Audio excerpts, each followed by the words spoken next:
Eh, bueno, es un gusto de ver a la hija de Viviana, ¿cierto? Con todos sus niños. Aquí está su regalona, la Valentina. Así que bueno, agradecido de Dios por este día. Sé que hay muchas situaciones que envuelven nuestra propia vida y una de las razones por lo cual nos reunimos es para exaltar a Dios y para motivarnos a la fe y, como dice la Escritura, al amor que es algo, una virtud del cristianismo, ¿cierto? Así que vamos a buscar en nuestra Biblia los últimos versículos del capítulo 5 de 2 de Corintios.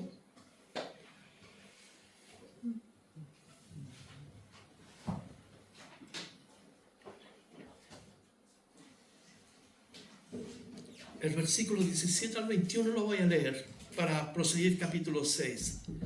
Dice: de modo que si alguno está en Cristo, nueva criatura es, las cosas viejas pasaron, y aquí todas son hechas nuevas. Pablo está hablándole a la iglesia, escribiéndoles a la iglesia de Corinto, que la vida nueva en Cristo es un milagro, es una obra de Dios, y que es un obrar totalmente absoluto de parte de Dios, y que no depende de que alguien pueda vivir por un conjunto de reglas o normas o por buenas obras. Es la gracia de Dios que viene sobre la vida de una persona y lo dota, ¿cierto?, de una nueva naturaleza. Y por eso mismo Pablo está diciendo: somos nueva criatura, y esto en relación a lo que estaba sucediendo dentro de la iglesia, que habían personas, ¿cierto?, que estaban menospreciando la gracia de Dios y viviendo por reglas y preceptos de la ley de Moisés. Entonces, en virtud de que si alguno está en Cristo, nueva criatura es, las cosas viejas pasaron, aquí son todas ellas nuevas. Entonces tenemos que vivir en virtud de esta nueva vida. Dice el 18: y todo esto proviene de Dios, que nos reconcilió consigo mismo por Cristo y nos dio el ministerio de la reconciliación. Que Dios estaba en Cristo reconciliando consigo al mundo, no tomándoles en cuenta a los hombres sus pecados, y nos encargó a nosotros la palabra de la reconciliación. Así que somos embajadores en nombre de Cristo, como si Dios rogase por medio de nosotros, o rogamos en nombre de Cristo, reconciliados con Dios. La reconciliación literalmente significa restaurar al lado, es como un favor divino, restaurar al lado de Dios, la restauración. Entonces, reconciliar es traer a alguien, ¿cierto?, hacia el lado de Dios. El término en sí denota un cambio de una de las partes. Una de las partes cambia por inducción del otro. Entonces, ¿cuál es el foco en esto? Que Dios, no teniendo que reconciliarse con nadie, Él es una de las partes que hace todo lo posible para traernos, ¿cierto?, a nosotros a su lado por medio de los caminos que Él estableció. En este caso, el camino, Jesucristo. Entonces, Dios nos reconcilia, es un favor de parte de Él. Nos trae a su lado. Hay un cambio, ¿cierto?, que tiene que existir en una de las partes, la cual es nuestra. ¿Por qué? Porque implica arrepentimiento, convicción de pecado. Y eso nos lleva a la cruz. Entonces, Dios nos reconcilió, es decir, preparó todo de antemano para que por medio de Jesucristo nosotros pudiéramos ser alcanzados por el mensaje de la palabra de Dios. Entonces, por medio de Cristo nosotros ahora nos transformamos también en agentes, en embajadores de Dios. ¿Para qué? Para ser, ¿cierto?, el eslabón que reconcilia a aquel que está, ¿cierto?, apartado de Dios. Nosotros ahora, por medio de nosotros, por medio del mensaje de la predicación de la palabra de Dios, por medio de la vida que vivimos, ¿cierto?, traer a otros a Cristo Jesús. El mensaje es irreemplazable. La vida que vivimos es un cambio de conducta por causa de esto de ser nueva criatura en Cristo Jesús. Así que en Romanos 5:11 dice: y no solo esto, sino también nos gloriamos en Dios por el Señor nuestro Jesucristo, por quien hemos recibido la reconciliación. Así que quien nos reconcilia, ¿cierto?, es Dios. Una de las partes tiene que cambiar. Una de las partes hace todo para que la otra parte, ¿cierto?, se vuelva hacia, en este caso, Dios. Todo lo que hizo Dios, el sacrificio de la cruz, los golpes y todo lo que Él recibió es para que nosotros fuéramos traídos de vuelta a una relación personal con Dios. Y el versículo 21, ¿cierto? Es como la exaltación o el versículo más importante de este capítulo, ¿cierto? Y quizás de algunos textos de la Biblia, porque dice, al que no conoció pecado, por nosotros lo hizo pecado, para que nosotros fuésemos hechos justicia de Dios en él. Entonces, Dios se hizo hombre, y al que no conoció pecado, Jesucristo, porque Jesucristo nació, ¿cierto?, de una forma especial, fue por la obra del Espíritu Santo. En Génesis 3:15, Dios le dijo a la mujer, tu simiente herirá a la simiente de la serpiente. Pero la mujer en sí misma no posee simiente. Entonces está hablando que la mujer iba a ser cubierta por el Espíritu Santo. Está hablando ya del nacimiento virginal. Y en Lucas y en Mateo, cuando el ángel se aparece a José y a María, ¿cierto? Les dice que no tuvieran miedo, porque lo que ella iba a concebir era la obra de Dios por medio, ¿cierto?, del Espíritu Santo. Iba a concebir el ser que ella iba a tener. Dice, será santo y será llamado Emmanuel, ¿cierto? Será el Dios hombre. Entonces, para que el que no conoció pecado, ¿cierto?, viniera a este mundo, tenía que nacer de una manera especial y nació por obra del Espíritu Santo. Entonces, al que no conoció pecado, nunca, Jesús nunca pecó, nunca, ¿cierto?, fue tentado en todo, como dice el libro de los Hebreos, pero él jamás se inclinó hacia el pecado, y porque su vida era santa en todos los aspectos, ¿cierto? En la forma de pensar, en la forma de actuar, en su integridad, ¿cierto? En todo fue santo, y porque no conoció el pecado, es decir, no lo practicó, no lo degustó, ¿cierto? Como muchos de nosotros vivimos el pecado, él vivió aparte de eso por nosotros, es decir, lo identificó al hombre pecador. ¿Para qué? Para que nosotros fuéramos hechos justicia en virtud de la vida que vivió, impecable, santa, pura. Entonces, Él fue a la cruz del Calvario, se identifican con los pecadores, y esa vida santa, pura, ¿cierto? Entonces Dios, la justicia de esa vida, es decir, en los términos que Él vivió, la aplica completamente a nuestra vida. Por lo tanto, por un acto de fe, nosotros recibimos la justicia de Dios, somos investidos, o vestidos con una nueva ropa que dice justo delante de Dios. No porque nosotros hayamos hecho algo para ganarnos esa justicia, sino porque descansamos en la obra absoluta y total que Él realizó en la cruz del Calvario. Así que la salvación es una obra de Dios, vino absolutamente de Dios. Él nos reconcilia con Cristo, con el ser santo, ¿cierto? ¿Para qué? Para ser hechos justicia de Dios en Él. Dios te ve justo, Dios me ve justo. Nadie lo merece, pero Él nos ve justo. Y muchas veces, ¿cierto?, cuando fallamos, el diablo, el enemigo, y a veces nuestra propia conciencia, ¿cierto?, nos acusa delante de Dios, pero delante de Dios nosotros estamos justificados en la cruz del Calvario, porque el apóstol Pablo, cuando les escribe a la iglesia de los Colosenses en el capítulo 2, les dice que el acta que pendía, que era contraria a nosotros, ¿cierto?, que nos declaraba culpable en la cruz del Calvario, fue destruida por la muerte, ¿cierto?, de Jesucristo, quien en esa acción de morir y resucitar, ¿cierto?, expone a los principados, derrotándolos y triunfando sobre ellos de una manera poderosa. De tal manera que él mismo le puede decir a Juan en el capítulo 1 de Apocalipsis, no temas, no tengas miedo, yo soy el alfa y la omega, el principio y el fin. He aquí que vivo y que estuve muerto y que tengo las llaves de la muerte. Entonces Jesucristo conquistó todos los poderes por medio de la cruz del Calvario. Y esa vida que vivió, todo lo que Él representó, Dios nos la atribuye a nosotros por un acto de fe. Entonces cuando yo descanso, coloco mi fe en Jesucristo, entonces recibo la salvación como un don, como un regalo de parte de Dios. Los judaizantes, los falsos maestros en la iglesia estaban enseñando que esto estaba bien, pero además había que circuncidarse, guardar los días de reposo, las lunas nuevas, asistir al templo. Entonces, siempre las sectas es Cristo más algo. Si ustedes miran a los testigos de Jehová, por ejemplo, ellos leen la Reina Valera, ya no usan la versión Nuevo Mundo, ¿cierto? Usan la versión Reina Valera y dice que está llena de errores y siempre es Cristo más el atalaya.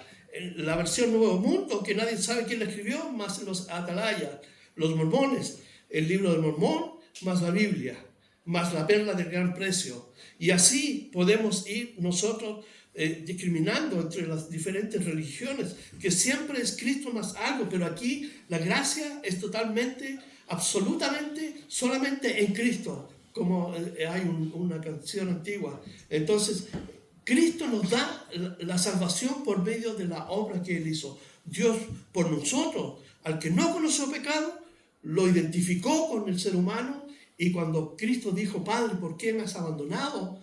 Tus pecados, mis pecados estaban absolutamente sobre Él, y por primera vez en la vida, ¿cierto? Hay una separación, porque el pecado produce separación, pero Dios nos estaba reconciliando en Cristo Jesús allí en la cruz del Calvario. Entonces, Pablo está diciendo que solamente la cruz del Calvario. En la historia de la Reforma, en el siglo XV-XVI, cuando la Iglesia Católica tenía el control y la hegemonía, ¿cierto?, de todo lo que, ¿cierto?, significaba salvación, allí estaban las famosas, ¿cierto?, indulgencias que la gente podía comprar para salvación. El más rico podía comprar su salvación para ir al cielo, y eso fue una práctica, ¿cierto? Hasta el día de hoy se venden indulgencias. Pero cuando Martín Lutero fue iluminado por el Espíritu Santo, Juan Calvino, Juan Wesley y Whitefield y otros más a través de ese periodo, ¿cierto?, descubrieron que era solo la fe en Cristo Jesús, por gracia, por la palabra de Dios, que el hombre no necesitaba confesarse delante de un cura, adorar las imágenes. Entonces se rompe esa hegemonía que tenía la iglesia romana y da paso entonces a una revolución en la vida de la iglesia cristiana del siglo XV. Y así, ¿cierto?, fue avanzando hasta el día de hoy, pero la iglesia, ¿cierto?, católica perdió ese control que tenía sobre la gente, porque la Biblia empezó a ser traducida en nuestro propio idioma, en el idioma vernáculo, en inglés, en el alemán, ¿cierto? Después llegó a nosotros con Casidoro de Reina, Cipriano Valera, que es la Biblia del Oso, la primera Biblia en español.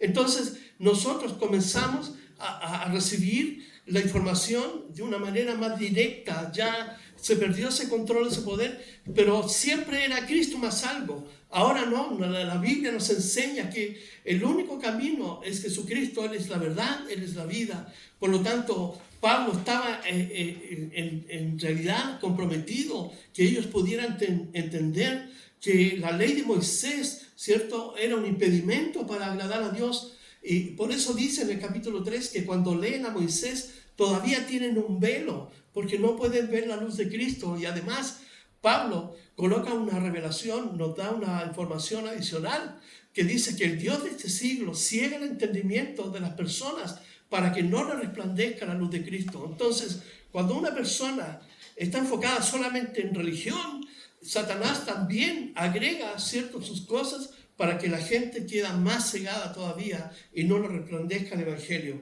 La iglesia de Corinto estaba experimentando una división por causa de estos falsos maestros. Pablo está diciendo que solamente Jesucristo en quien encontramos salvación. El versículo 1 del capítulo 6, Pablo continúa, ¿cierto?, con la misma idea, diciendo lo siguiente. Dice, así pues nosotros como colaboradores suyos os exhortamos también a que no recibáis en vano la gracia de Dios.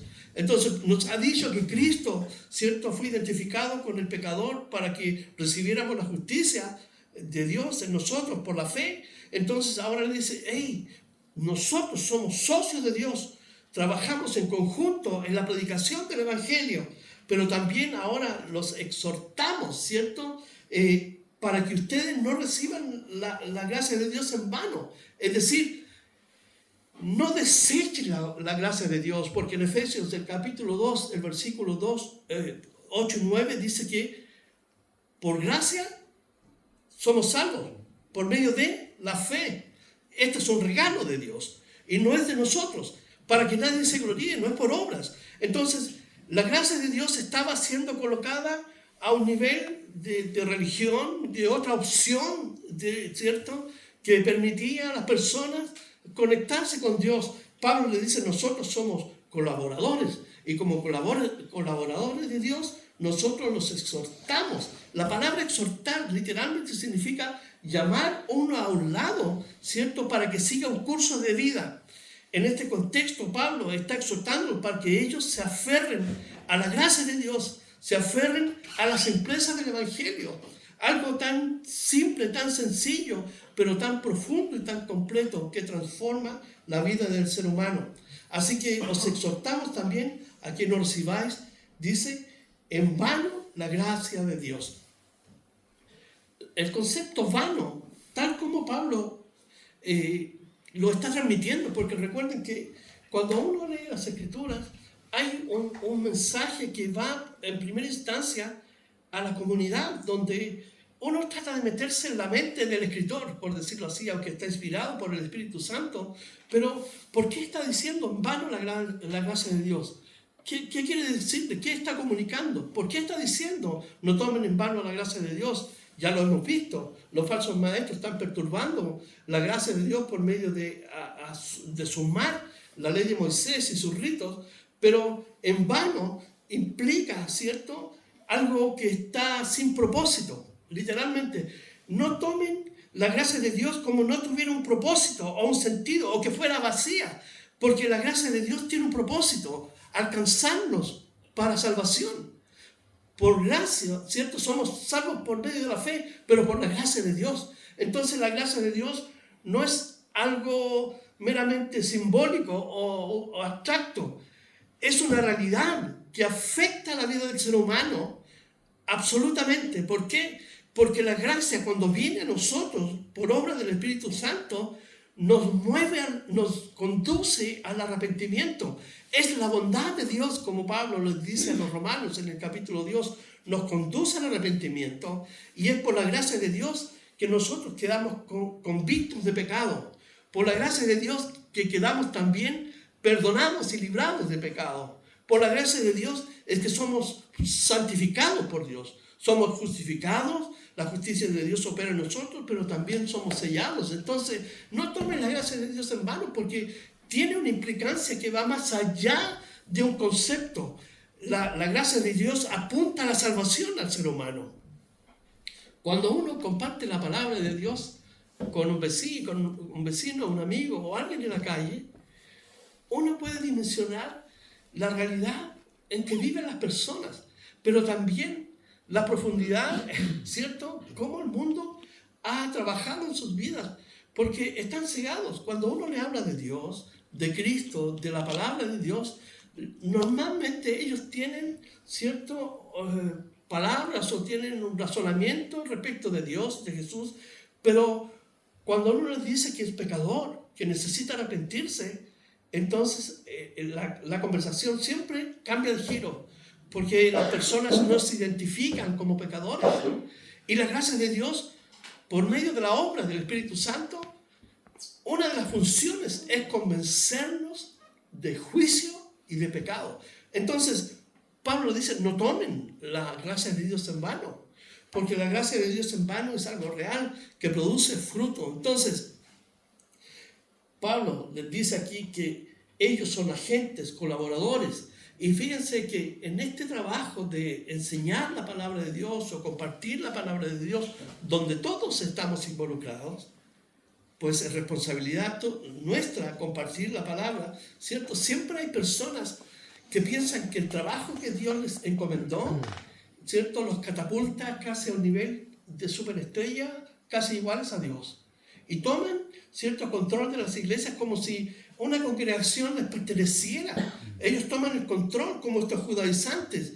Ellos llegaron a la ciudad de Corinto y dijeron, nosotros traemos cartas firmadas por los apóstoles de Jerusalén. Y Pablo le dijo, Nosotros no necesitamos cartas, porque las cartas son ustedes, sus vidas transformadas y cambiadas. Pero siempre hay alguien que quiere tomar el control sobre la vida de las personas y colocarse a un nivel súper especial. Pablo dice, ya nos ha relatado en 1 Corintios y ahora también en esta carta, que Dios ha depositado este tesoro de predicar, enseñar la palabra de Dios en tesoros de barro para demostrar la fragilidad del ser humano frente a Dios, que el regalo o el ser recipientes de transmitir la palabra de Dios está puesto, ¿cierto?, en un cuerpo tan frágil. Por lo tanto, nadie puede tomar el control tomarse, ¿cómo se llama?, la gloria de Dios para decir que está ahí por su poder, por su palabrería, por su conocimiento. Eso no es así. Entonces Pablo está diciendo, somos colaboradores. La palabra colaborador significa un socio, alguien que trabaja lado a lado. Entonces Pablo está diciendo que no desechen la gracia de Dios, porque ya les ha dicho que en Cristo, que fue identificado con el pecado, Dios nos da la justicia. El versículo 12 aquí Pablo hace como un paréntesis, dice, porque dice, en tiempo aceptable te he oído, y en el día de salvación te he socorrido. He aquí ahora el tiempo aceptable, he aquí ahora el día de salvación. Pablo recurre al Antiguo Testamento, específicamente a Isaías 49:8. Ese versículo, básicamente, Pablo está parafraseando ese versículo. Pero ¿por qué Pablo hace este paréntesis luego de estar hablando sobre la gracia de Dios, después de haber estado hablando, ¿cierto?, de su sufrimiento también, lo cual va a repetir acerca del ministerio de la reconciliación, ¿cierto?, que él no necesita recomendación? ¿Por qué? Porque precisamente lo que está enfatizando Pablo ahora aquí, el gran interés que él tiene como pastor, es que ellos comprendieran la urgencia del hoy. No desprecien la gracia de Dios, no la miren en vano, porque hoy Dios está, ¿cierto?, llamando a ellos para que puedan cambiar, ¿cierto?, y salirse de ese sistema religioso que en realidad prácticamente estaba enturbiando su vida cristiana. Dios acepta solamente el pasaje para ir al cielo a uno que diga Jesús, no Jesús y otra cosa. Y ellos habían aceptado la influencia y la enseñanza de los falsos maestros. Pero ahora Pablo hace un paréntesis y dice, es como decirle a la iglesia, hoy, de verdad, si no estás viviendo como la palabra de Dios enseña, si no estás en Cristo Jesús, si no estás, ¿cierto?, en la gracia de Dios, viviendo por fe, entonces hoy te llamo que te arrepientas. Eso es lo que Pablo está diciendo literalmente. Porque si buscamos Isaías, el capítulo 49, el versículo 8, nos vamos a encontrar con lo que Isaías está parafraseando en este paréntesis que hace aquí en este texto, porque él está enfatizando que la gracia de Dios es solamente a través de Cristo y no a través de otras religiones. Vivir por cualquier sistema religioso, ¿cierto?, que aparte al hombre de la cruz de Cristo, entonces es vivir apartado de Dios. Dice el versículo 8 del capítulo 49, así dijo Jehová, en tiempo aceptable te oí, y en el día de salvación te ayudé, y te guardaré, y te daré por pacto al pueblo para que restaures la tierra, para que heredes asoladas heredades. Entonces Pablo toma este texto y lo parafrasea en el versículo 2 de 2 Corintios 6:1, dice, en tiempo aceptable te he oído.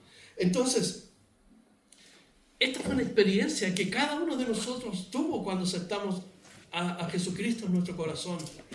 Decir, yo acepté a Cristo, no es ajustarse a la verdad y a la realidad de la vida, porque es Dios. ¿Cuándo? En el momento aceptable. En ese momento, cuando alguien te habló, cuando tú abriste tu corazón y dijiste, sí, recibo, creo en Dios, creo que Jesucristo, ese día fue el momento aceptable en que Dios nos recibió por su gracia. Y fue la gracia de Dios que sacudió nuestra conciencia, nuestro corazón, nuestra emoción también, nuestra voluntad, ¿cierto?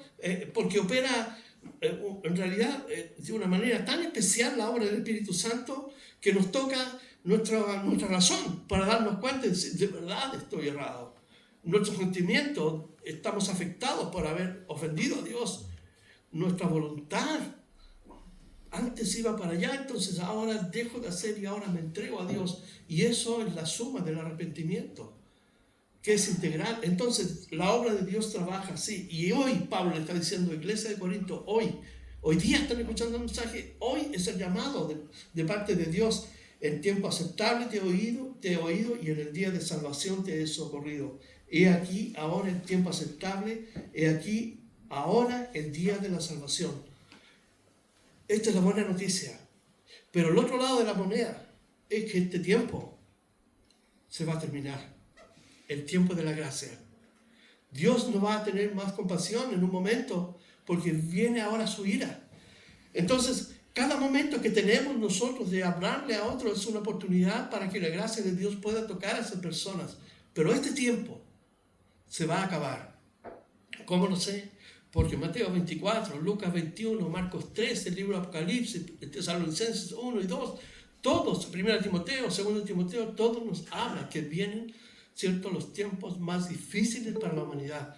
El profeta Isaías lo dice y el propio Señor Jesucristo lo levantó como una verdad, ¿cierto?, para que todos nos pudiéramos dar cuenta de los tiempos que vivimos. Dijo, desde que el hombre ha estado en la tierra, nunca ha habido ni habrá tal tribulación como los días que vienen. Entonces el tiempo de la gracia se va a terminar. La gente ahora en un tiempo va a tener que ser salvo por fe, como los antiguos del Antiguo Testamento. Ya no va a haber, ¿cierto?, esta opción y oportunidad que tenemos hoy en día donde Dios está llamando a la gente al arrepentimiento. Pablo está haciendo este énfasis aquí y ahora vuelve, dice entonces, Pablo dice, no damos a nadie ninguna ocasión de tropiezo para que nuestro ministerio no sea vituperado. Recuerden, Pablo estaba siendo acusado que era loco, que sus aflicciones eran una demostración de que Dios no estaba trabajando en su vida, que su ministerio, ¿cierto?, era un ministerio que en realidad no era cabal, completo, pues él no era un apóstol de parte de Dios. Entonces tenía múltiples acusaciones, que su presencia era una presencia que dejaba mucho que desear y su palabra más aún. Entonces allí los falsos maestros estaban haciendo un trabajo para socavar la doctrina, la palabra de Dios en la vida de la iglesia. Es como más o menos el diablo cuando quiere arrebatarnos, ¿cierto?, nuestra esperanza, nuestra fe, y comienza a decirnos cosas. Y uno de los problemas que sucede en la vida del cristiano es escuchar al enemigo hablar. Uno tiene que escuchar a Dios porque Él es nuestro guía, ¿cierto?, cada día. Entonces Pablo dice que su vida, por ejemplo, en Hechos 20:33, Pablo dice, ni plata, ni oro, ni la ropa de nadie he codiciado, cosa que muchos pastores hoy en día, líderes, no pueden decir. Ellos pueden decir la plata, el oro, la ropa, la casa, los autos, el dinero, la chequera, la cuenta bancaria, sus anillos, sus relojes, todo es deseado. Muchos hombres pueden decir eso hoy día, pero pocos podemos decir, ni plata, ni oro, ni la ropa de nadie he codiciado. Pablo dice ahí en Hechos 23, versículo 34, estas manos me han ayudado para trabajar.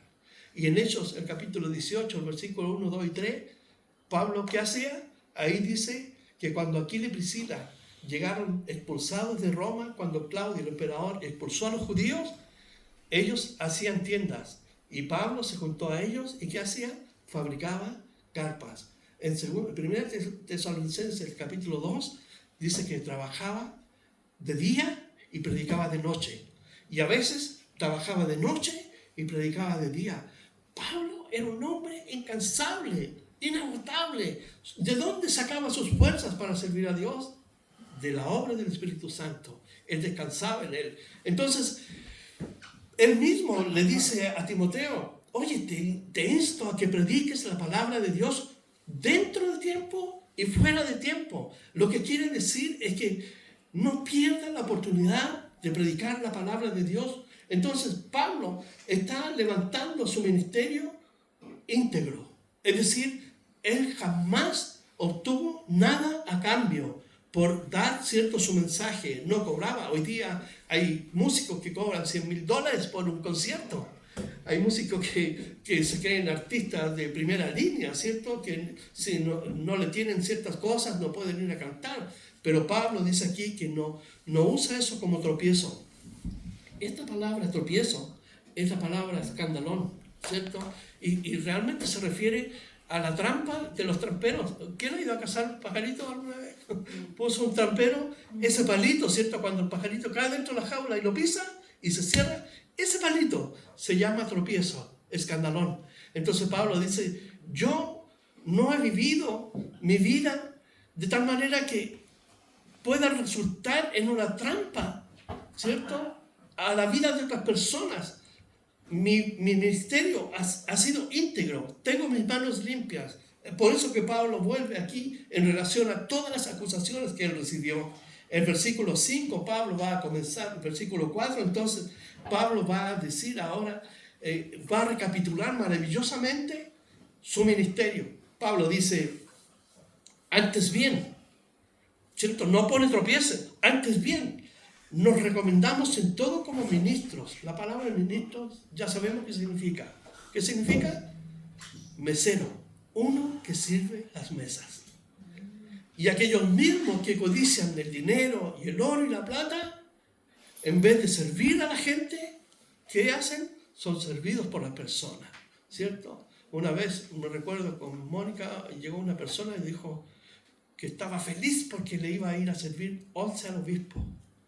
Y yo le dije, debiera estar más feliz él de servirte 11 a ti, porque él es un siervo y él está llamado a servir a la gente, a ayudar a la gente, a compartir con la gente. Pero aquí Pablo está diciendo entonces que es un siervo, literalmente uno que sirve a las mesas. Pablo otras veces usa el concepto de dulos, esclavos sin cadena, uno que sirve por amor. A veces Pablo usa el concepto del esclavo que va en el tercer piso hacia abajo, ¿cierto?, de las galeras, donde están condenados a muerte. Entonces Pablo se identifica con toda la gama de esclavos del primer siglo, porque él era un hombre que servía completamente y absolutamente a Dios. Su vida estaba expuesta, pero él decía que vivía en el poder, en el dunamis de Dios. ¿Se recuerdan que vimos eso? Que el Espíritu Santo era el que le impartía esa capacidad, ese poder para realizar la obra de Dios. Dice aquí, entonces, antes bien, nos recomendamos en todo como ministros, como mensajeros, con mucha paciencia, ¿cierto? Con mucha paciencia. Dice, literalmente, lo que quiere decir aquí, la figura, fíjense, de este concepto, palabra, o paciencia, es cuando en una guerra al soldado le dicen, tú te quedas en esta trinchera y pase lo que pase, tú te quedas aquí, no puedes moverte. Tú vas a defender este puesto hasta dar tu propia vida. Y ese estado de esperar, de estar allí, es literalmente lo que está involucrado este concepto de paciencia. Entonces muchas veces vienen situaciones en nuestra vida, ¿cierto? Y como el soldado que con miedo se sale de la trinchera y hace otra cosa, pero estamos llamados a soportar allí. ¿Por qué? Porque cuando confiamos en Dios, Dios mismo nos provee por medio de la palabra la esperanza, en el sentido de que no estamos solos, aunque estamos allí en esa trinchera. Dice, no te dejaré ni te abandonaré.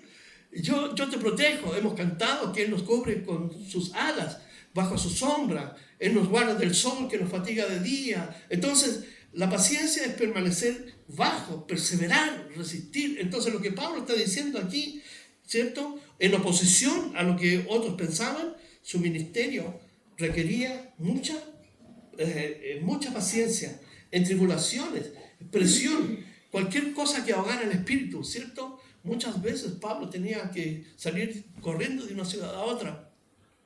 Y por causa de Jesucristo, ¿qué más dice? En necesidades, literalmente restricciones. ¿Qué es lo que tenía Pablo en su vida como bien material?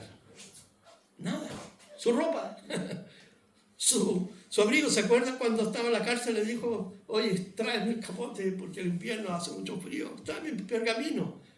Pablo era un hombre de la lectura. Pablo era un hombre de la oración.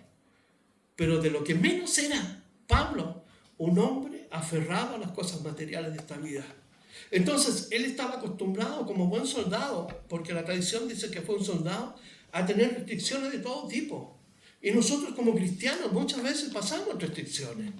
En el área financiera, por ejemplo, cuando pasamos situaciones, ¿cierto? Tenemos restricciones y el ejemplo que va a dar Pablo aquí es que a pesar de las restricciones, a pesar de todo lo que estaba allí, él no recurría a argucias, argumentos, ¿cierto? Que uno encuentra normalmente en un mundo, o en el mundo, o en personas del mundo.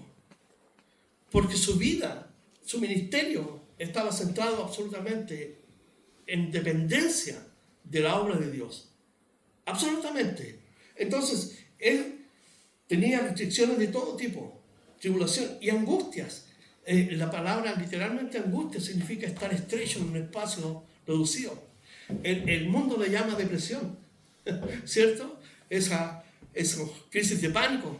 Y aunque Pablo pareció estar así en momentos de estrechez, pero él no se desesperó. ¿Por qué? Porque ¿en quién confiaba él? Él vio a Jesucristo resucitado. Él tenía una experiencia, pero increíble. Él tenía esa experiencia, pero tenía una dependencia de Dios, porque él tenía una relación personal con Dios. Y a pesar de todo esto, él permaneció firme. Su ministerio no estaba avalado por lo material, sino por lo intrínsecamente espiritual. Dice el versículo 5, en azotes, en cárceles, en tumultos, en trabajos, en desvelos, en ayunos. Fíjense que la cárcel para Pablo, o todo lo que él vivió en cuanto a situaciones de aflicción, nunca fueron un elemento que se constituyera, ¿cierto?, como una oportunidad para quejarse delante de Dios. Al contrario, todas las cosas negativas, él orando las revirtió de forma positiva. ¿Por qué? Porque en la cárcel, él cantó con Silas. Y los presos, ¿qué hicieron? No se escaparon de la cárcel. El carcelero en Filipos, él y toda su familia se convirtió. Desde la cárcel escribió Filipenses, Colosenses, Timoteo, Efesios. Entonces, cuando él dice en cárceles, entonces la cárcel no fue un impedimento para que él pudiera progresar en su vida. Y como cristianos muchas veces nosotros nos enfrentamos no a una situación de cárcel, pero a situaciones que son agobiantes, nos causan estrechez, nos apretan, ¿cierto? Y muchas veces, ¿cierto? Nos da, ¿cierto? A lo mejor las ganas de abandonar la trinchera. Pero Pablo revirtió todas sus amenazas y las transformó en algo para la honra y gloria de Dios. Las revirtió para el Evangelio. Así que tenemos Colosenses. Así nos podemos enterar, por ejemplo, que en Cristo somos victoriosos, que Dios es creador de todas las cosas, que en Cristo Jesús Dios estaba creando todas las cosas.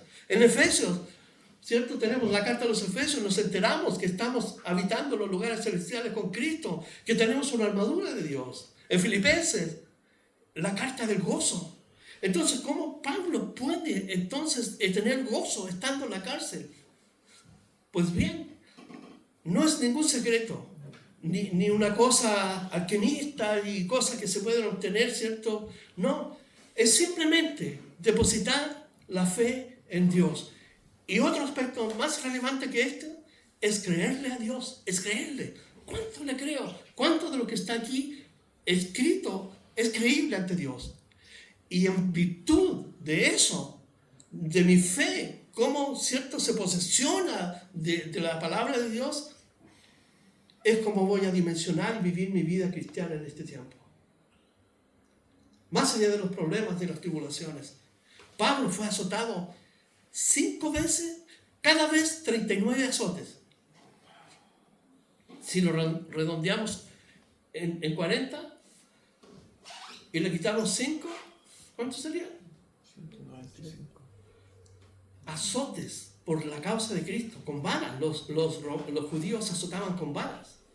Los romanos tenían el látigo con Jesucristo, fue azotado con ese.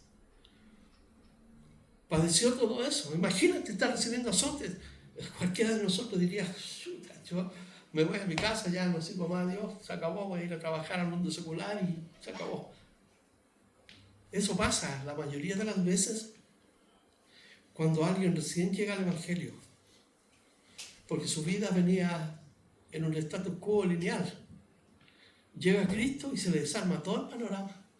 Y uno dice, Dios mío, antes yo estaba más tranquilo que esto. Y ahora estoy pasando las de Kiko y Caco. Entonces, ¿cómo? ¿Cómo es la cosa?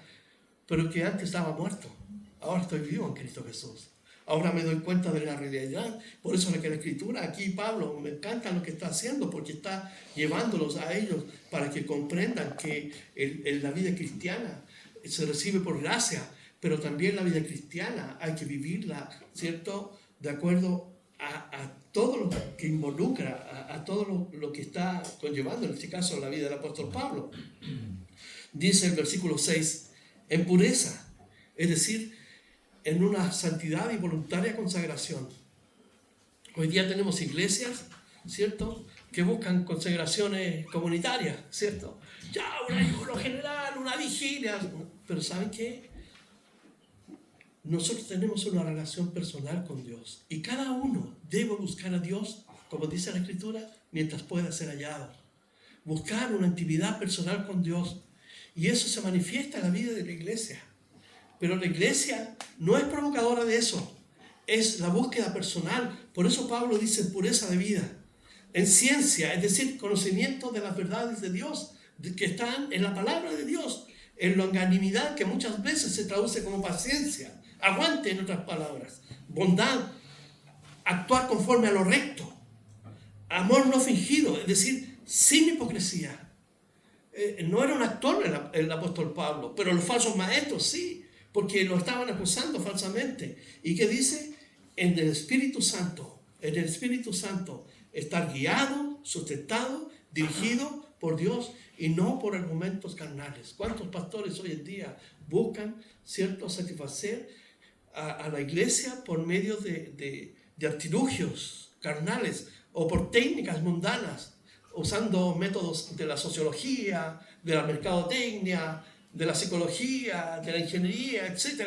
¿Para qué? Para proveer un conocimiento, pero en realidad, ¿produce un cambio eso? La palabra de Dios es la que transforma nuestro corazón.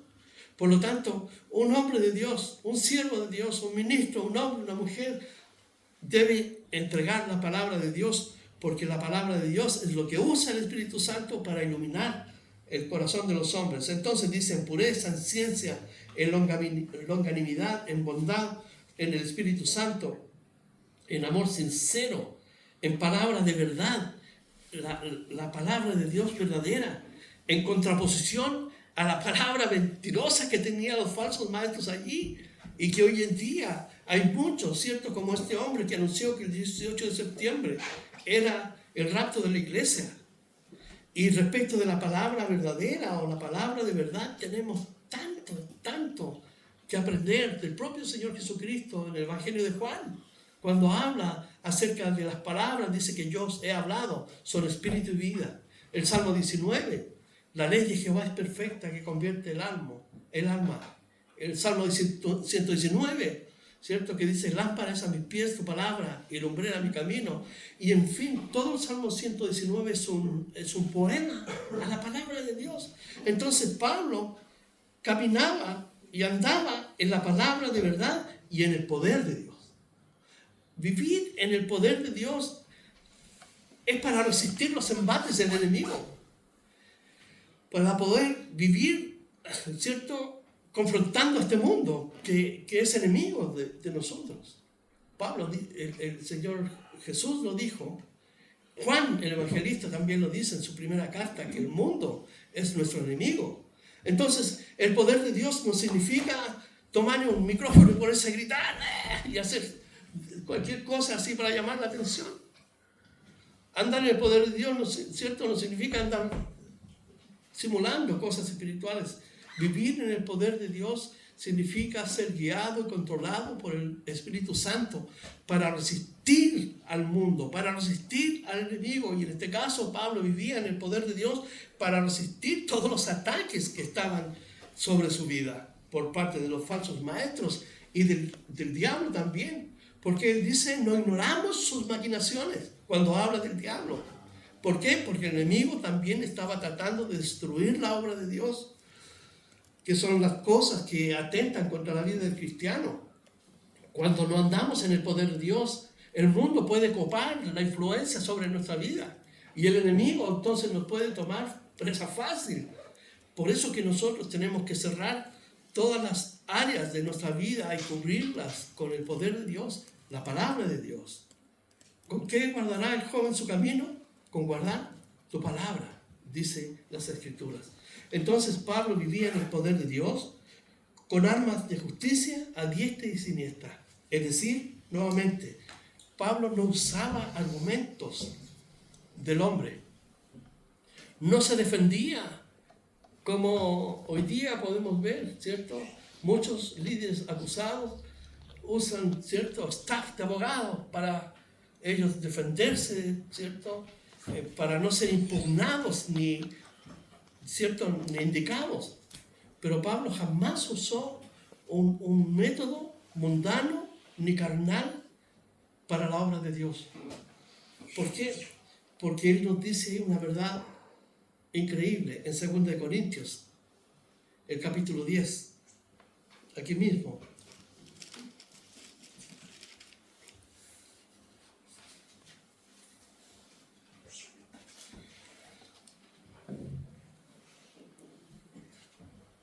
Esto es lo que dice el apóstol Pablo, por el versículo 4.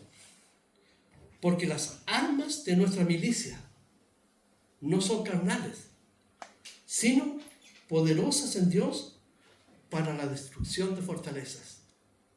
Esto significa que cuando un cristiano descansa en el poder de Dios, usa las armas que Dios nos ha dejado para combatir los ataques del enemigo, los ataques del mundo.